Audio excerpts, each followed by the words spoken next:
Sveiki, JPTV žiūrovai. Šiandieną Krekenavos Mykolo Aleknaičio gimnazijoje lankosi Panevėžio 7bet Lietkabelis krepšinio komanda.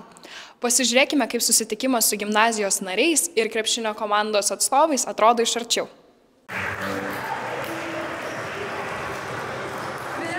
Iš tiesų, pirma mintis buvo, kai jau sužinojom, kad Lietkabelis atvažiuoja, apsidžiaugiam, paskui antras toks žingsnis, dabar reikia mums tokios rimtos komandos, nes vien mokinių gali būti per maža, per silpni būsim.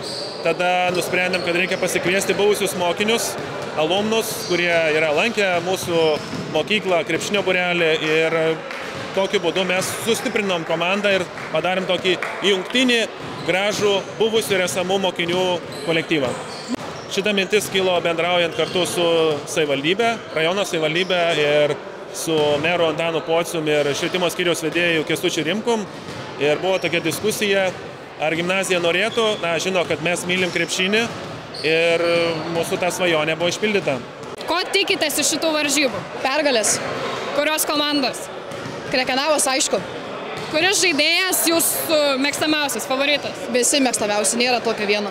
Bet jeigu reikėtų rinktis vieną, gal tada būtų Ugnius Paškauskas. Gimnazijoje vyko krepšinio varžybos tarp mokinių ir Lietkabelio žaidėjai.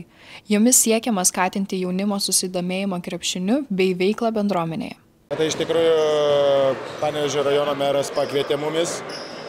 Norim, kaip sakyti, esam socialiai atsakingas klubas, kuris tikrai norim rodyti pavyzdį vaikams visiems. Tai taip ir gavosi, kad gavom kvietimą ir mielų norų atvažiuojam pabendrauti su vaikais, pabendrauti su bendruomenė.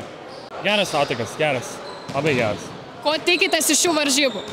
Pergalės, gimnazijos pergalės tikiuosi, aišku. Koks jausmas grįžti? Grįžti į gimnazijos aikštelę labai geras, šiaip senai buvau, džiaugiuosi labai. Dar su tiek kolegų, tai smagu, labai smagu. 2 kėliniai, kaip sekasi? Kaip matot, reiks gerai pasistengti, paplušėti, nes nežinau, ar neįvertinom varžovų ar kas, bet rezultatas ne mūsų naudai, tai ką dabar eisim, duosim velnių žaidėjam ir stengsimės sugrįžti į rungtynes. Matosi, kaip tos akis dega, noro pilna, tai labai džiugu, kad po tų geresnių epizodų matosi dar daugiau noro atsiranda, tai džiugu ir tikiuosi tą vieną dieną kažkas prisijungs prie to Lietkabelio. Kai tik tais turim laisvo laiko, tai dabar, kadangi yra pertrauka, tas vadinamas rinktinių langas, tai stengiamės kuo daugiau aplankyti ir šiandien iš tikrųjų ta diena ir yra tokia, kur skiriam daug laiko įvairiom mokyklom. Ir čia jau, kaip sakyti, vyšnaitė ant torto rungtynės su mokiniais.